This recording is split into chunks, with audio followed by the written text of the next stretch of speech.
Welcome back to Talkin' Shop with ShopSabre. I'm Brandon, back with the gang. How you guys doing? I'm good. Good. Jesse, Chad, I'm doing great. Baby Garrett. No. Baby Garrett. Yeah. Baby Garrett. Yeah, so I'm on FaceTime right now with Jesse here, and I didn't realize that when you move to Tennessee, you become a mountain man. What do you mean? You look like a mountain man. I fit in. You look like a mountain This beard man. looks great. It's worse. It's gotten worse. No, it looks awesome. I didn't think it could get worse, and it has gotten worse. I can explain, dude. That's the humidity. Okay, It's hard to keep this thing Let's back tamed. this truck up a second here, though. He's talking about humidity right now, and he's wearing a poncho. He's got a poncho on. It's a sweatshirt. Yeah, it looks like a poncho. Let's stick with poncho. And your beard looks like you have been playing with electrical outlets with a fork. Dude, I don't leave the house. I don't take care of myself anymore. Yeah, I was going to say, that's what happens when you work from home. See, this, guys, is why working at home doesn't work. If a customer saw that, we're done. We're done. Never buying a machine. Nah, Never. Bree said she could fix this. I think it's your face, unless she became a plastic surgeon since she left. It's your face, bro. Yeah. DJ B Swizzle here. Forgot about the buttons. I forgot about the buttons too. I need some of the buttons over here so I can push them when I want. But yeah, so I know last week we talked a little bit about the harsh truth of plasma. I missed Right? that. With Mr. Lee. We meant to apologize for that. So let's start off this episode by apologizing to Chad for kicking him off the episode. Hey, Chad, we're sorry. No, Chad. No worries, dude. The real truth is that when Brandon and Lee get together, they talk, you listen. Truth. Chad, if I'm not mistaken, do we even owe you an apology, or did you say you didn't want to do it? Oh, I think you owe me an apology. I don't think I do. Oh, absolutely. You said you owe didn't me want an to be a apology. part of it. I just defaulted to Lee because he obviously knows slightly more than me. Not a lot, but just That's a what little they bit call more him, than me. Plasma Chad. Yeah. This is why he is.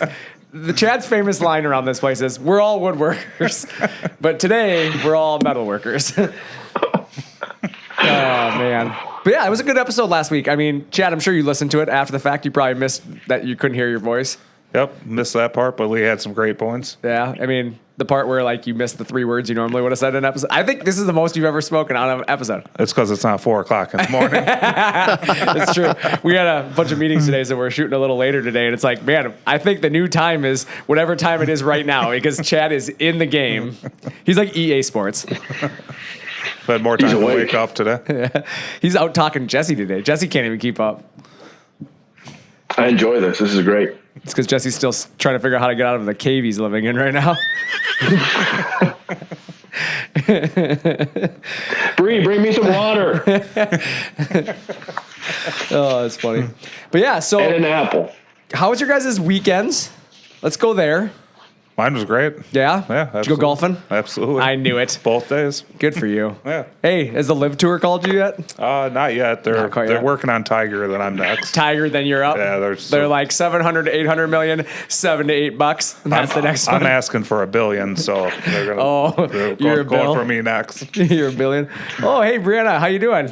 Hi. She can't hear you. Good to She see can't hear you. I you. got my headphones in. She just showed up on the FaceTime, her head stuck in there, and then she handed him a water. It was Well, great. it's a big head, so Oh, man. So, what'd you do, Garrett? Anything fun? I also did some golfing. That was fun. Yeah? Yeah. Did you carry Chad's clubs or what? I did not. I swung clubs of my own. Oh, you did? Yeah. Did you do good? Yeah, I did actually my best score yet. Really? Yeah. How much was it? What'd you shoot? I shot 55 on 9 holes. Is that good? Guys, I don't know golf. Is that good or bad? To most people, that's bad, but for me, that's good because I just started like a year ago.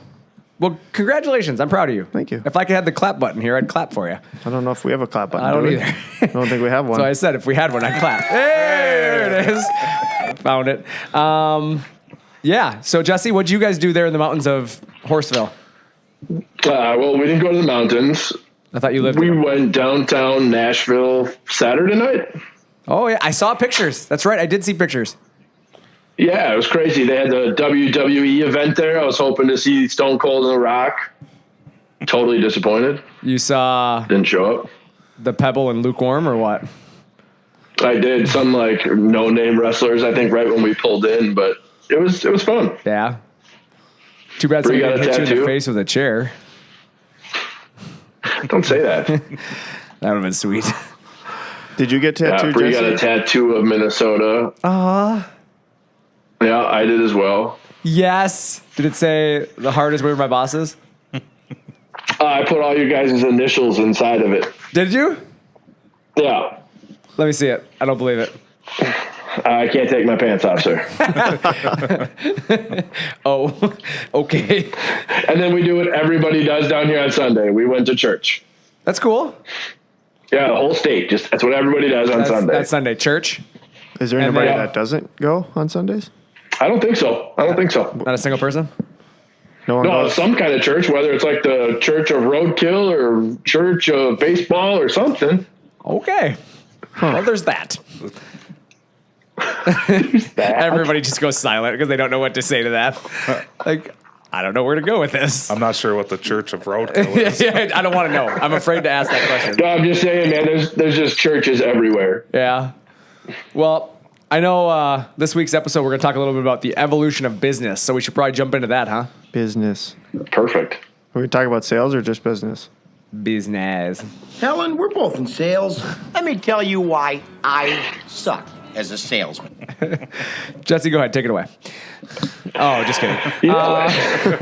So, I think this topic, is kind of important because business seems to be evolving right now. I think you guys can comment on that a little bit in the sales department. But, we've watched so much shift from American made to overseas to back to American made. And now it seems like right now we're switching back to anything that's cheaper available, right? Like, you kind of have watched a lot of things change over, especially over my life even. I've seen the big push for, American made, and then it, like you said, like we were talking about, things kind of shifted away from that. I would say 2011 is really what pushed it back to American made. You started seeing a lot of people kind of coming back towards, American made right around, where things were starting to kind of fall apart and whatnot. You started to see people starting to find quality again. And, the opposite. I meant to say 2011, when you kind of started seeing people switch away from it again. The quality wasn't as important to them. They were looking for price, right? And then it kind of over the last 10 years, it started to kind of migrate back towards American made. And now again, inflation and everything going on, I think you're starting to see people are just trying to buy anything they can. I think is the easiest way to put it right now. And, for me, it's one of those things where it seems to be like businesses, like they ebb and flow, but it's somewhat predictable. As the economy changes, people shift to buying, and they shift their buying habits. But it's kind of, when the economy's good, people buy quality and American made is what I've kind of noticed. And then when the economy kind of becomes less attractive or desirable, people sacrifice quality for pricing. Is what I'm noticing. They think I'm going to make my dollar go further, right, by buying something cheap.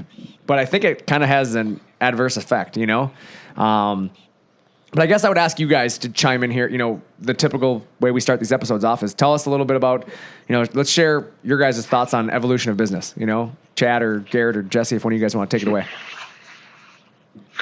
I think it never stops evolving. Yeah. It's a constant change that you need to keep up with. Yeah, I would say that's probably true, that business never stops evolving. Chad, what's your take on evolution of business? Man, it's a tough one. I think of, growing or adding equipment, taking the next steps to bring your business to the next level. Yeah, and I think, I kind of am in line with you there a little bit. I think about, the growth aspect of that. I don't know why, but when I think of like evolution, I just think of growth. Yeah, I don't think of the opposite. I think of growing or changing there. Garrett, your take on evolution of business? I would say it's not being complacent, but staying ahead of it, being one step ahead of your competition. I like it. That's a really good one. That's a marketing guy answer right there. That is a Garrett answer. Perfect. Like, we got to stay ahead of the competition. What are we going to do? And that's the truth. Like, I personally think about people making mistakes, now that they pay for later. I think that's something to think about when you evolve. Like, you don't want to make a mistake today that's going to affect you later on. You need to evolve for the better, not for the worse, right? Like buying the cheaper machine. Yeah, exactly. And that's, I think about how you can sacrifice quality today, end up with that cheap machine, right? And then you end up paying for it later. Mm-hmm. You end up buying a second machine or a third machine. And that's the last time we went kind of through this, is when I kind of started that phrase of buy your second machine the first time. because we started seeing so many people buy cheap machines, and then a year or two goes by and then they start regretting it. And you start getting the phone calls of, man, I should have never bought that machine. I should have just bought yours the first time. And, that's kind of where it came from, is that, you can buy cheap today. It will get you by today, but it's going to affect you tomorrow. Like in everything we do in life. And I'm not just talking about CNC equipment, but I'm talking about anything you buy in life right now. Like you can buy the cheap version today. There's a good chance tomorrow you're going to need another one or have to upgrade or, whatever.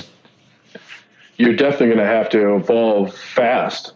Yeah. Right? You're going to evolve quickly. You're going to either go forward or backwards with that machine. It's going to take you one direction really quick. Yeah, well, that's exactly the cycle's never ending, right? I mean, it's one of those things where it's a never ending cycle, but people think that they're getting more for less because they want to believe it, not because they actually truly believe it. Like, let's be honest.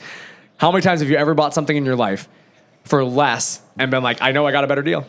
Like, you're always wondering, like, everybody's always wondering, like, what am I missing, right? I mean, you always have that, like, you might tell your buddies you got the best deal, right? Because you're bragging about it. You don't want that, you don't want to make the bad decision, right? But they always say there's strength in numbers, right? So when you buy something for the cheap and your buddy's buying the more expensive one, you try to convince him to buy the cheap one. Like, well, I bought this one. I mean, you don't need to buy that, Like, it's because nobody wants to say they made a bad decision, right? And, right now, your resources are less. Simple as that, right? They need to go further. We all know that. I have $10. I want to make that $10 go as far as I can, right? And I can't buy as much with $10 today as I could 2 years ago, right? And so with that in mind, you have to think about where you're going to spend that $10. Well, that doesn't mean you buy more for less. Like, let's be honest with that. I have the same $10 today as I had 2 years ago. I know I'm not walking into the store and walking out with more things than I was 2 years ago. Like, you have to accept that. And unless you can accept that, you're going to always get taken advantage of. Simple as that. Like, it means you're going to have to start buying more valuable things, right? So I'm going to take that $10 and buy something that is of value or better value. It doesn't mean that I'm going to end up with more things. And I think, like, let's just talk about CNC for a second. I mean, I think that's the easiest way to look at it is, like, if you buy a $50,000 machine today versus a $50,000 machine 2 years ago, right? You're going to end up with two very different machines. A $50,000 machine today isn't going to have all the bells and whistles on it if it has the quality, right? Yep. But $50,000 machine 2 years ago, you probably still got the quality, and you added a few extra accessories. You have to be okay accepting the fact that, like, buy what you need today. That's the difference in value, is you don't need to buy all the extra bells and whistles and the frivolous stuff that you're not going to probably use a whole lot and sacrifice quality. We get it. We see it, right, Chad? We get these calls, and Jesse, you can comment on this too, is that we get the calls from the guys who are like, well, so-and-so's machine is the same price as yours, but it comes with this, this, and this. Okay, well, what doesn't it come with then? Mm-hmm. Because you're giving something up. Like, I promise you, they're not just giving you those items for free, especially in today's world. Things are more expensive right now. Like, nobody's making more money right now as a business. So what did you give up to get those extra things that you're not getting here, That's a real conversation that's taking place. Yeah, I mean, right? What do I need right now? Yeah. I think a lot of people confuse their goals, right? They try to take that dollar and stretch it into many purchases, and versus taking that same dollar and making it last as long as they can. That's the difference, is like, I'm going to take that dollar and I'm going to try to put it in a ton of different areas. I'm probably not investing in a lot of great value. Or I could take that $1 and put it into something and hope that dollar returns its strength to me, right? If I'm going to take my $50,000 and put it into a machine, I want the machine that's going to be there in 10 years. I want the equipment that's going to pay for itself in 6 months. I don't want to put $50,000 into something that in 6 months I'm going to regret, buying and wished I hadn't, or something that loses its value so fast that it's only worth $20,000 in 6 months. That's a bad investment, right? That's a bad value. Right. And that's what you're starting to see right now is, I think a lot of people are truly confused on that stuff, is they're being sold these goods, right? And ultimately, if you're buying something right now, the question asked should be, what is the ROI on this, right? For anybody that doesn't know ROI, it's return on investment, right? How long can I expect that dollar to work for me? I'm looking at a new phone system right now. Literally, that's what we're working on right now at the shop, trying to, make us a more efficient place. And I'm looking at an ROI on a phone. Mm-hmm. But I am, because it's like, if I'm going to spend the money, it's going to make me money. My phones work. The phone rings, I can answer it, right? How can I make the experience better for the customer How can I make the experience better for the employees, you guys?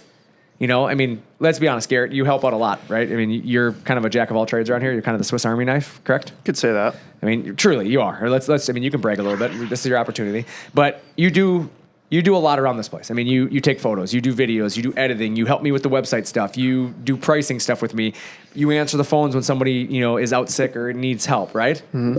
And the reality of what it is like that phone investment could take away just a little bit of your time wasted on that, right? Could. And is that not an ROI to me, right? Because now I freed up my Swiss Army knife to work on something else. Exactly. Instead of Garrett answering a phone or having to do as much with the phone system, he now can spend more time on that next video, right? Mm-hmm. Or that next website change or whatever we're working on. Right. So now I'm a day ahead of where I would have been. And that's a better value for ShopSabre. Correct. Because now guess what I didn't have to do? Hire another person. Yep. Because if it gets so busy that he's on the phones all day, is Garrett's value really on the phones?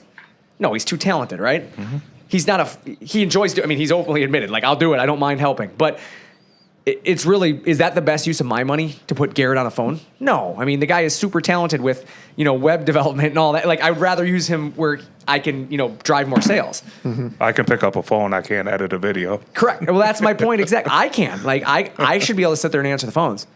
I can't do what Garrett does with editing videos. He's very talented at that. And could I figure it out? Probably if I sat down. But now I'm weeks later, right? And Garrett does it in, 6 seconds, Garrett? I wish. It seems like it. I mean, the guy is just wicked fast. But that's back to that ROI. It's return on investment there. Like that phone system, I'm trying to find the value adders. And yeah, it's going to cost me some money up front. But I want that money to return to me longer, for years to come. I want that money making us money. And sometimes you have to look deeper for the ROI too. Correct. That stuff isn't always face value. Yeah. It's a totem pole effect. Correct. And that's the truth too, is I think a lot of people do miss that when they're investing in things, is they think about, there's right on the surface, right? They see the surface value. Oh, there's nothing there. But like you said, what about all the trickle down stuff that you don't think about behind the scenes that it's going to affect? Mm-hmm. And I think that's, where we have to start looking at as business evolves, you have to start looking at everything you're doing in your business as a deciding factor. Heck, anything you do in your life right now as you evolve, right? You need to think about how is every decision you are making going to affect the future decisions. And sometimes, you're going to make mistakes. We all make mistakes. We all do things that we're like, man, probably could have done that better, right? But it's not a matter of like just throwing away that money, right? Or throwing away that decision. Like, okay, you've made the decision. Now let's figure out the next step. Keep moving. Keep moving forward. It's easy to, sit down, hang our head. Well, I made a mistake. I guess I'm going to have to live with it. No, let's move forward. Move forward. Pick that head up. Look tomorrow's tasks in the eyes, right? And go after it. Get better. And that's what, really where we're at, as we evolve as a business, as we evolve as people, as we evolve as a culture. Like, you have to start looking at what decisions can you make today that will affect your business for the next week, month, year, 10 years. That's where we have to be as a group. Jesse, are you sleeping? No, you're killing it, man. I'm just listening. Out. He just zoned out. I just looked and he was like just staring out his window like, God, I wish I could be in the mountains right now. The window's behind me. I was reading my notes. Reading his notes. Dear note. But yeah, I mean, honestly though, it's this FaceTime thing works out good when I just see Jesse like, what? What's going on? Where am I? Oh, so on the video, it's opposite. It looks like I'm looking out the window, but my computer is actually the way I was looking. Sure. Oh, gotcha. Is that how that works? It's the old repeater. I don't know what's going on. He's turning me around right now. I do see his computer screen, and now I'm looking out his window. Great. But yeah, so like I said, I think that's something you need to think about is look at ROI, look at what you're getting yourself into. Buying cheap equipment is a bad investment, especially in the world we're in today. Right? Do you really think you have the ability to buy a machine just to throw it away and buy another right now? No. I feel like, the answer is no there, right? I mean, I think what happens to your reputation? What happens about your lead times, right? If you're now dependent on a machine and it doesn't work. What about the people that depend on you? Your customers, your employees, all these people, and your equipment's not working? What about the cost of just doing business in general, right? And none of that stuff's going to change just because you decide to go with the cheap machine, right? Some of that stuff is going to get hurt. So, When you start looking at that stuff, the machine is a minimal purchase when you think about your business as a whole. And it's time to probably take a look at like the life of your business and go, hey, my decision here could be the effects of, are we in business next year? Do we have a product to sell? Because if I don't have a machine running, right, can we cut our product? A lot of companies can't say yes to that. Can we develop a new product? Can you find the next product? Exactly. What about, okay, well, my machine's going to go down. I'll just go pay somebody else to run my parts, right? Who? Because that's getting cheaper. Or available, right? Right. How many shops do you hear right now that are straight up just telling people they don't have time to cut their parts? Every day. Every day. Yeah, we get calls all the time on that. I mean, we see it on Facebook messages, right, Garrett? We get messages about that, like so-and-so, my supplier can't cut my parts anymore. I need something. He raised his cost. Or they doubled my price. They doubled my price, exactly, like Chad and you just said. Chad said they raised my price. You said they doubled my price. Like, that's a real thing. No longer a priority. Well, exactly. Like, I want you to think about this. You just got broke up with. Yeah, they just broke up with you. What about you're paying $500 to have your parts cut, right? But now they decide they're going to double that, right? $1,000. Can you buy a machine for that? Well, and the guy's machine didn't double in cost with them charging. That's my point. twice. Like, nothing changed. Your machine was the same cost. You already paid for that. So you're just charging more because you can. You're just paying for Economy. that guy's evolution of business. Evolution of business. You are helping him. And it happens quick. It does. And the reality is he knows he's got you. What are you going to do? Tell him no? And You you're or gonna go out of somebody business. else. Yeah. And that's the reality of where you're at. And eventually you have to make the decision to control your own destiny. He can raise his prices because the economy's gone up. But Correct. did you buy that machine when the economy went up? No, you stayed you stayed a step behind your competition. Correct. That's exactly it. And, one of the effects, that it can value, that value can have on your business is it's your success, right? It literally can determine if you're going to be in business, like I said, in a year or not. Like, spending money where it does not make you money can really be turbulent. And, honestly, sometimes buying the wrong thing or investing in the wrong property, hiring the wrong people, whatever, can hurt your business. Right? I mean, if you need cabinets cut, do you go hire a baker?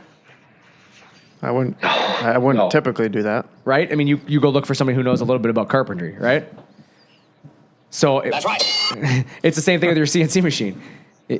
If you're going to be cutting something, finding something that will get you by is probably not the right buy, right? Buy the right machine. Exactly. That's something. Sometimes, not buying the machine, not expanding your space, right? Well, we can make this space work. Not hiring people because you're afraid to hire somebody has the same effect on you, though, as buying the wrong piece of equipment. Because again, eventually it catches up to you and you got so much going on you can't get out of that hole because you didn't want to hire somebody. Now you got to train somebody while you're slammed. How's that going to work for the training program? Dude's gonna quit. Well, that or he's just not going to be successful because you don't have the time to really True. give him, he'll get by, right? Because if he's a good enough employee, he'll figure it out. But he probably figured it out the hard way. He probably didn't learn all the secrets and the tricks that you could have taught him if you had the time. And he wasn't efficient until 4 months later when he actually knew how to do the job efficiently. Correct. And how much parts did he send out bad, right? How many things did he do incorrectly because for 3 months he was learning on the job, right? Right. So, that's something you got to think about. I think in relationship to that, obviously if I'm sending out things that are wrong or not getting jobs done, I mean, your reputation is something to think about, is it not? Yep. Right, for sure. Reputation is another thing to consider. If you add something to your capabilities, then that item doesn't perform, right? So let's say we now offer CNC services, right? Because how many times have you seen that, right? Yep. And then suddenly they can't offer you CNC services because their machine doesn't run. Are people going to trust your capabilities ever again? The next time they see you It's put not your my sign fault. up? It's the machine I bought. It's down. It's not my fault. Yeah, exactly. Place blame, right? It's the machine. It's down. How does that work? Who chose the machine?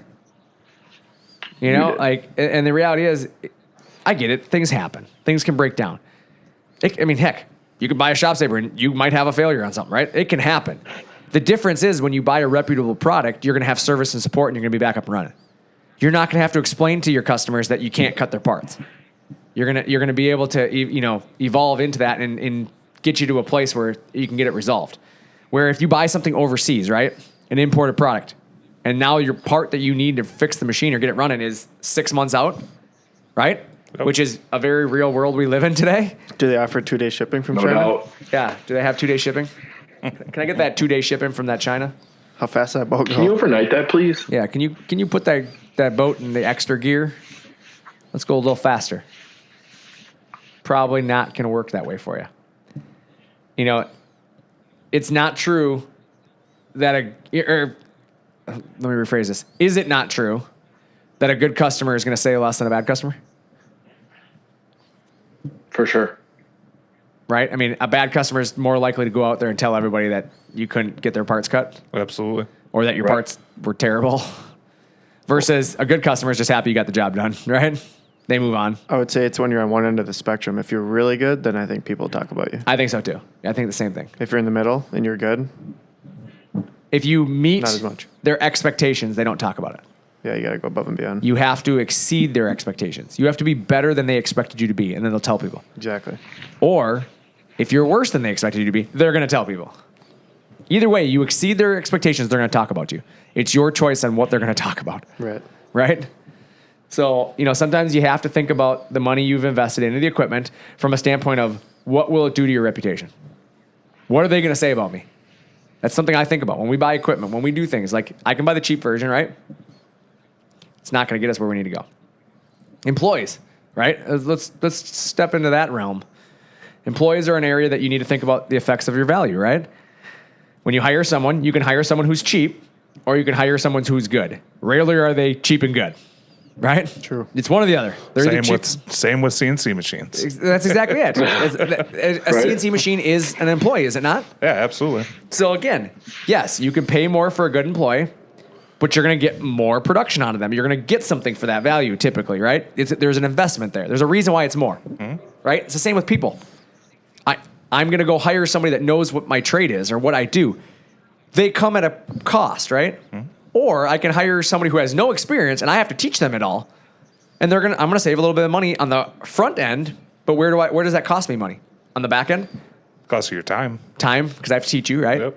Second thing is now I have to babysit you because I can't trust that you know what you're doing yet. So I have to figure it out, right? So more time. What about material? Because you're going to mess something up at least once or twice, right? Equipment. Equipment. You're going to break something, right? Yep. Asked my dad about that when he trained me how to build CNC machines. Tap holes. Yeah. Ask him about the tapping holes incident. Yeah. That was my first time I got fired from ShopSabre. But the reality of it is that's a true story for the record. That's how I got fired the first time. Broke a tap off in the machine. Well, it wasn't the first tap you broke. No, definitely wasn't the first tap I broke. I broke several taps off. I was just an innovator. I was ahead of my time. You were a cheaper, skilled I was employee. a cheaper skilled employee. No. Saved Dad a few bucks. True story. You were his Chinese machine. It's true. I was. That's it. I was the guy that, hey, you know what? He's cheap. He doesn't know anything, but he's cheap because you know what? He has to work here. Damn it. I should have just hired somebody that knew what they were doing. And Brandon's gone. That's exactly what I said too. But yeah, so, it's something you need to think about is so many people try to overextend people's capabilities. My dad tried to make me into a fabricator, okay? But when we're hiring the right person, it can go a lot further. You're buying the right equipment, can go a lot further, right? You can't make something, I guess you can. I shouldn't say you can't. You can make something into something it's not, right? But it takes a lot more effort, right? There's a lot of things that you can do to better yourself, though. And the effort that you're putting in there, or the energy, the resources, could be used elsewhere, right? In a much better spot, right? Absolutely. So low value is not something anyone ever says they're looking for. I've never heard somebody call us up on the phone and be like, really looking for some low value machines. That'd be a difficult conversation. Yeah. Well, I mean, I hope every one of us would hang up on them. Not legitimately hang up on them, but be like, yeah, nope, you got the wrong spot. I don't have low value here, Like, it's not what we do. I mean, nobody should. Nobody should honestly think they sell low value. Like, I don't care what you do. You should not be like, yeah, mediocre at best. Like, you don't see people giving out these mugs, on Father's Day of the okayest dad out there, right? Like, no, it's always like, number one dad. The fifth best dad in the Yeah, world. like, exactly. No kid hands it to his dad. He's like, well, Dad, you're the sixth best. Maybe next year. Like, it just doesn't happen, right? Everybody Try thinks they're the harder. best. Try harder. Yeah, you did your best. Maybe next year, Dad. But no, I mean, you really have to think about that stuff. You have to always expect the best from yourself, right? I mean, I've never got in my race car, pulled on the racetrack and been like, well, the way I look at it, we're racing for 6th. Like, it's not what we're doing, right? We're going out there to win the race. Even if I know there's faster cars out there and better drivers than me, my mentality is I'm going to win the race. It's the same mentality you should have in your business. You know, a football player steps on the field as the underdog. He's still going out there with the idea that I'm going to be the upset, right? I'm going to go out and beat him. We're going to win this game. Right? Yep. I hope. That exactly. I mean, if I'm cheering for my team, right? The last thing I want to hear is an interview of, well, you know what, Paul? I think today we're going to come out and get our butts kicked. Probably going to be out of this thing by the second quarter. And yeah, I'm going to be thinking about going to take a hot shower by the third. Like, nobody wants to hear that from their team. No, I want my team coming out there and saying, you know what? I don't care what the stats say. I don't care how good they are. We're better. We're going to prove it today. We've had some bad luck this year. That's what I want because I'm like, attitude's everything. Yeah, we're going to do this. We're going to win. Yep. And then we go out and get spanked by 94 points. That's how it's going to happen, right? But at least you went into it with the attitude, right? No, I mean, in all seriousness, you want to make sure that you go into it with the right attitude. And I think that's, in business, is the same way. You have to think about that. Like, when I'm buying a piece of equipment, I'm buying the best piece of equipment there is. I'm never going to buy something, and I will say this wholeheartedly. I will never buy a product with the idea of, well, I know there's a better one out there, but this is the one I can afford. Nope. Like, I'm not going to buy one then if I can't afford the one I want. Yeah, wait till you can afford it. Correct. Exactly. And that's, you know, or I'm going to finance. You know, I'm going to finance something. I'm going to look at ways to afford the one I want. I also think there is called overbuying. I'm not going to go out and just buy the most expensive one on the market because, hey, I can, right? I'm not going to be that guy either because that's just frivolously wasting money, right? And I'm not Amazon, so I can't just spend the money like that. But it's something you need to think about. You know, I think you need to do your research. You gotta, you know, let's just ask the question. What can you do to help yourself right now, guys? Research. Well, there we go. Nailed it. Go ahead. Research. Google. Yeah, do your research. There we go. We got that. I don't Ask know. questions. There it is.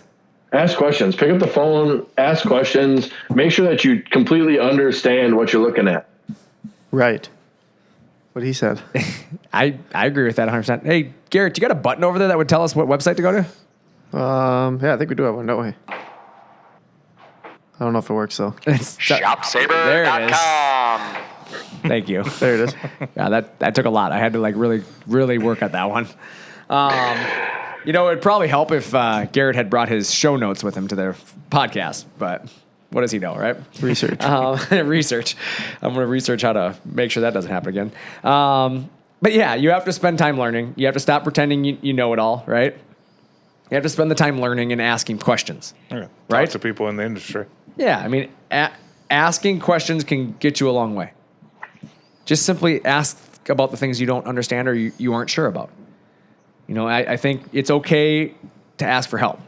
I think a lot of people I'm going to speak on behalf of guys, right? I can't speak for everyone, but I can speak as a guy, right? It's hard sometimes to walk into certain situations and be like, I don't know anything you're talking about right now. Like myself as example, right? I don't know anything about guns. Nothing. Literally nothing about them. Like I couldn't tell you anything. Jesse, on the other hand, can probably rebuild any gun with his eyes closed and his hands tied behind his back. Like one of the most knowledgeable people that I know when it comes to firearms. And the reality is, like, it's an uncomfortable thing as a guy. The first time I meet Jesse and we're talking about guns and he's like, yeah, this and that. And then me to be like, Jesse, I have no idea what you just said.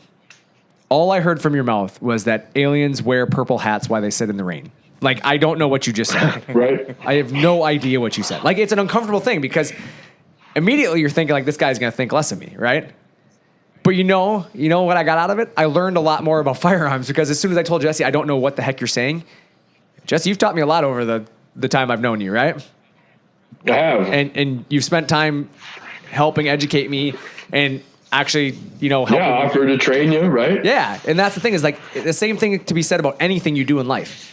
Whether you're buying a new piece of equipment or you're trying to learn a new piece of software, pretending you know it isn't going to get you there faster. It might save your pride a little bit for a day, right? But how much more foolish are you going to feel in 2 years when you're struggling through your business because you never thought to ask the questions? You tried to be, I know it all, right? Haha, got you. until your competitors are kicking your butt because you're doing it wrong. Right? Yep. Or you're doing it the wrong way because you never asked somebody who knew what they were doing. Correct. Yeah. I mean, Chad, I'm going to use you as an example here. You've helped a lot of the sales team learn some of the programs we have, right? I mean, some of the sales tools and things that we have. And it's a lot more efficient when they ask you the question of, hey, man, how did you do that? Versus them struggling through it and then you having to go back and reteach them now, right? Absolutely. Because it's a lot easier to teach you the first time to do it the right way than it is to unlearn what you thought you knew and then try to relearn it the right way. Exactly. I mean, we see that a lot. Especially because some people don't like change. Yeah, exactly. I mean, well, some of it is you get so set in your ways of doing it one way that it becomes a habit. Right. And it's not even that you don't like change sometimes. It's just like it's a habit that you have to break now. Yep. It's a lot harder to change a habit than it is to develop a new one. Yep. Right? So if I don't know how to do it and you teach me the right way, you teach me the right machine, you show me the things I need to know, that's a lot easier because the first time I learn, I'm learning it the right way. Versus I figured it all out on my own. I'm doing it completely wrong. I've done it completely wrong for 5 years. And now I need to do it the right way to be more efficient. And I got to break 5 years worth of repetitive bad habits. What you know isn't going to happen. It's not going to. I mean, I'm a perfect example of that as a race car driver again. Go back to race car driving. I started driving race car when I was a little bit older. I didn't race as a kid. My first race car I bought when I was in my 20s. And I had to teach myself everything I knew about driving race cars. And I taught myself kind of wrong. Like, I learned some bad habits. And specifically for me, I started racing on asphalt. And driving an asphalt car is much different than driving a dirt car. And then after the fact, I decided, you know what, I'm going to become a dirt track racer. And now it's like I raced asphalt for many years, and now I have to learn how to drive on dirt. And it's a completely different mindset. And it has taken me years, and I still make mistakes that I'm like, man, if I hadn't driven asphalt, I wouldn't have made those mistakes. And you watch these, young kids that get started right in dirt. And you watch my son. My son has only known dirt. And he's a million times better than me at doing things because he doesn't know the wrong way to do it. And it's the same way with anything you do in your business. Learning from your mistakes is one thing, right? I mean, there is something to be said about learning from your mistakes. But not having to make those mistakes is a little bit easier, right? Mm-hmm. Learning from somebody else's mistakes, that's a little bit easier, and it comes at much less of a cost. Because talk to people. Somebody's going to tell you, hey, you know what? I bought a machine. The one thing I learned in the industry was don't do this, right? That's a lot cheaper of a lesson than, hey, let me tell you about the mistake I made here, and I should never do this again. Like it comes back and bites you in the butt. Absolutely. Hiring the wrong people, buying the wrong equipment, doing the wrong process, right? I know of a customer of mine that I spoke with, and he was trying to learn how to finish cabinetry doors. And rather than asking people how to do it, he assumed he could figure it out on his own. He cut all of the cabinets for this job that he was working on, thousands of dollars in cabinets, finished them, and they all swelled, and every one of them were unusable because he did the finishing process wrong. He used the wrong material. He did it all wrong. He even said that. He openly admits it. And he's like, all I had to do was ask. But because I figured how hard can it be, he threw away thousands of dollars in material because it was just an assumption that he could do it, And I think the same thing can be said to anybody in business. Start looking at your marketing. Start looking at your tooling. Start looking at anything that you're doing and find out what could I be doing differently that would give me a better result or a different result. So I think it's okay, when you start looking at that stuff, you have to be okay with change, right? I think that's the first thing you have to talk about, You have to understand right now, you have to do things you didn't do before. The evolution of business, right? Hiring talent isn't an option right now. Sometimes the talent's just not available right now. There's more jobs than there are people right now. So hiring the talent you want isn't always an option. People don't want to work right now either. Well, there's that too. But buying the right equipment should not ever be an option.